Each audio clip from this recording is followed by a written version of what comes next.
एक बात और सुनिएगा, बहुत इंपॉर्टेंट चीज, याद कैसे रखना है इसको भी सुन लो।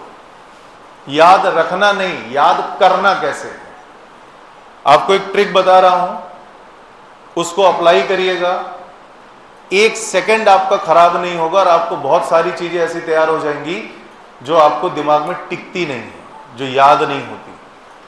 जैसे फिजिक्स में मोमेंट ऑफ इनर्शिया के फॉर्मूले, इनऑर्गेनिक केमिस्ट्री में बहुत सारी चीजें होती हैं, बायोलॉजी में तो भंडार है याद करने का। अब किसी से कहो याद करके आना, तो लोग याद कैसे करते हैं मालूम है? बहुत से लोग कहते हैं मैं तो 4 बजे उठूंगा, सवेरे याद करूंगा। ठीक है, आप उठो 4 बजे, कोई दिक्कत नहीं। मेरे मेथड से चलोगे ना तो कभी भूलोगे नहीं, जिंदगी में नहीं भूलोगे। ठीक, एक छोटा सा एग्जांपल बताइए, हनुमान चालीसा कितने लोग पढ़ते हो? है ना, याद हो गई होगी अब तक, इतनी बार पढ़ा होगा। और अगर आपको कोई, जैसे आप सो रहे हो, किसी ने पानी डाल के आपको उठाया और तुरंत बोला बेटा हनुमान चालीसा सुनो, तुरंत शुरू हो जाओगे, जय हनुमान ज्ञान गुण सागर, एकदम परफेक्ट बोलना शुरू हो जाओगे। सही बोला कि नहीं? क्यों? क्योंकि बार बार पढ़ा ना। अब अपने सब्जेक्ट को कैसे बार बार पढ़ोगे? हनुमान चालीसा तो आपने बहुत लंबे समय से बार बार पढ़ी है, सब्जेक्ट को कैसे पढ़ोगे? सुनिएगा, जैसे ये शीट है, मान लीजिए ये एक प्लेन पेपर लीजिएगा, इसको 4 हिस्से में काट दीजिएगा। 4 हिस्से हो गए इसके, एक हिस्सा अपने पास रखना और उसमें क्या करोगे, मेन फॉर्मूले अपने हाथ से लिख दीजिए, जो आपको नहीं याद होते हैं, जो आपके दिमाग से निकल जाते हैं बार बार। समझ गए? वो फॉर्मूले लिख लिए। Now the question is this कि पढ़ना कैसे है। अब आप सो के उठे, सो के उठने के बाद सबसे पहले कहां जाते हैं? वॉशरूम जाते हो? खाली बैठते हो एकदम, है ना? ऐसा तो नहीं वहां क्रिकेट खेलते हो बैठ के, खाली बैठते हो, कोई काम नहीं करते हो, पर्ची लेके जाओ। कुछ लोग कहेंगे नहीं वॉशरूम में कैसे पढ़ेंगे, माता सरस्वती नाराज हो जाएगी। अरे भाई नाराज नहीं होंगे और खुश होंगे कि देखो ये तो वॉशरूम में भी पढ़ाई कर रहा है। राइट? वॉशरूम में आप 5 मिनट, 7 मिनट, 10 मिनट बैठते हो।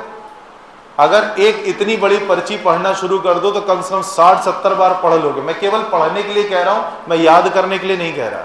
आप ऊपर से नीचे तक एक बार पढ़ लो, फिर ऊपर से नीचे तक पढ़ो, फिर ऊपर से नीचे तक, कितनी बार? 60-70 बार पढ़ लोगे। ठीक, अच्छा, उसके बाद क्या काम होता है? हाथ वाथ धो के ब्रश करते। ब्रश करने में अब ऐसा तो नहीं कि ये इस तरह से ब्रश करते हैं, करते हो क्या? ऐसे करते हो? नहीं ना। तो एक हाथ में पर्ची ले लीजिए, एक हाथ से ब्रश करिए, पर्ची पढ़ते रहिए। राइट? ब्रश भी आप कम से कम 1 मिनट तो घुसोगे ही, अगर बहुत भी स्पीड में करते हो तो 1 मिनट में कम से कम 20 बार पढ़ लोगे। गिनते जाना, 50 बार वॉशरूम्स, 20 बार ब्रश करते समय। और ऐसा कभी नहीं हो सकता कि वो ब्रश ऐसे आपके कान में चला जाएगा, नाक में घुस जाएगा। नहीं यार, वो मुंह के अंदर ही रहेगा, वो कहीं ना जाने वाला है। कुल्ला उल्ला कर लिए, आफ्टर दैट क्या हुआ? नाश्ते के लिए गए आप। जो लोग घर में, मम्मी नाश्ता दे दो, मम्मी बेचारी नाश्ता लेके आए, तुम क्या राजा महाराजा की तरह बैठे हो, क्या कर रहे हो? कुछ नहीं कर रहे। क्यों नहीं कर रहे भाई? पर्ची निकाल के पढ़ो। वो पर्ची छूटनी नहीं चाहिए आपके पास से। हॉस्टल में लोग रहते हैं, क्या करते हैं? गप्पे मार रहे हैं खड़े होकर, नाश्ते के लिए लाइन लगी, लोग हॉस्टल में क्या कर रहे हैं? मजे कर रहे हैं। क्या कर रहे हैं? और भाई कैसा चल रहा, तुम्हारी कैसे तैयार हो? मैं कहता हूँ क्या जरूरत है भाई इसकी, ये सब कर रहे थोड़ी ना है। चुपचाप पर्ची निकालो, पढ़ते रहो। हो सकता है वहां पे आपको कुछ लोग टोक दे, अरे यार ये क्या कर रहे हो, कुछ नहीं, कोई मतलब नहीं रखो, पर्ची पढ़ो। कम से कम 50 बार उस ड्यूरेशन में आप उस पर्ची को पढ़ सकते हैं। अभी गिन लो, अभी दिन की शुरुआत भी पूरी तरह नहीं हुई, केवल तुम वॉशरूम गए, ब्रश है, नाश्ता भी किया नहीं है। नाश्ते के पहले तक आपने कम से कम उसको 125 से 150 बार पढ़ लिया है। राइट? कोचिंग के लिए तैयार हो गए, कोचिंग पैदल आ रहे हो या कन्वेंस से आ रहे हो, वहां आप पढ़ सकते हो। उसके बाद कोचिंग में आके बैठे हो, टीचर नहीं है, क्योंकि हर क्लास के बीच में 15 मिनट का गैप होता है, अपना पानी वानी पी लीजिए, उसके बाद पर्ची पढ़ लीजिए। अगर आप पूरे दिन में इस तरह से करोगे, क्या लगता है आपको कितनी बार पर्ची पढ़ सकते हो?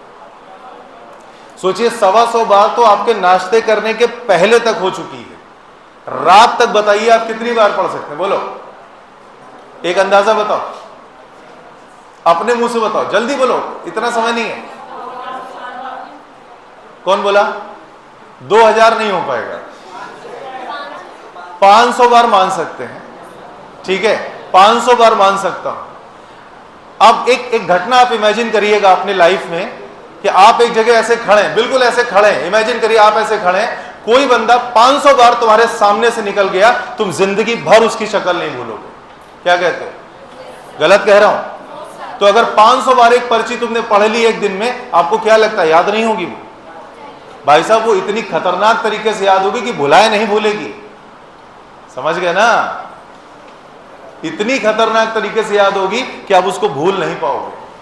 भूलना चाहोगे, बहुत सी चीजें होती है क्यों भैया, भूलना चाहे तो लेकिन भूल नहीं पा रहे हो आज भी। अरे मैं पर्ची की बात कर रहा हूं, है कि नहीं? तो आप भूलोगे ही नहीं। मतलब आपने 500 बार कोई चीज पढ़ी एक दिन में, आप सोचिए, आप इमेजिन करिए। आप सुनो, दूसरे दिन का प्रोसेस, एक पर्ची हो गई, दूसरी उस पर्ची को एक कंटेनर में रख दो। कंटेनर मतलब प्लास्टिक का जार टाइप खरीद लो, रख लो। ऐसे डेली एक पर्ची उसमें भरते जाओ। एक फिजिक्स की बनाओ, एक केमिस्ट्री की बनाओ, एक बायोलॉजी की बना लो। 3 हो गई। एक टाइम ऐसा आएगा उन पर्चियों में तुम्हारा पूरा सिलेबस हो चुका होगा ऑलमोस्ट, मेन चीज। फिर उन्हीं पर्चियों को बार बार निकाल के पढ़ो। कैसे तुम्हारे 720 में से 720 नहीं आएंगे? मैं चैलेंज कर सकता हूं, आ सकते हैं। और बताओ 720 में 720 कैसे आ सकते हैं?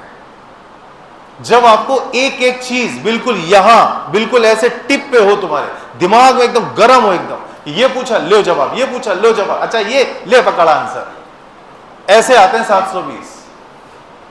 केवल मेहनत करोगे तो नहीं आएंगे, प्लानिंग से पढ़ाई करोगे तो आएंगे। और इस बात की श्योरिटी मैं यहां खड़ो के आपको दे सकता हूं। क्या मेरी बातें समझ आई जो आपको मैंने बोला? पर्ची मेथड फॉलो कर लेना अगर आपको अपना सिलेक्शन एक बहुत बढ़िया रैंक से चाहिए, राइट? और जब भी पढ़ो एक डायरी लेके पढ़ो, उस डायरी में शॉर्ट पॉइंट्स बिल्कुल बनाते चले जाओ। और ये तब काम आएगा जिस समय तुम्हारा सिलेबस यहां हमारी क्लास में खत्म हो जाएगा और हम रिवाइज कर रहे हैं। उस समय तुमको लगेगा अरे ये सब तो मेरा ही लिखा हुआ है, चटपट चटपट चटपट चटपट तुम्हें सारा याद आ जाएगा, सब कुछ याद आ जाएगा। मैं गारंटी दे रहा हूं इस बात की। हाँ, इसको करने के लिए आपको मेहनत करनी पड़ेगी, ये तय है। मेहनत करोगे या नहीं करोगे? मजा नहीं आया? मेहनत करोगे या नहीं? चलिए ठीक।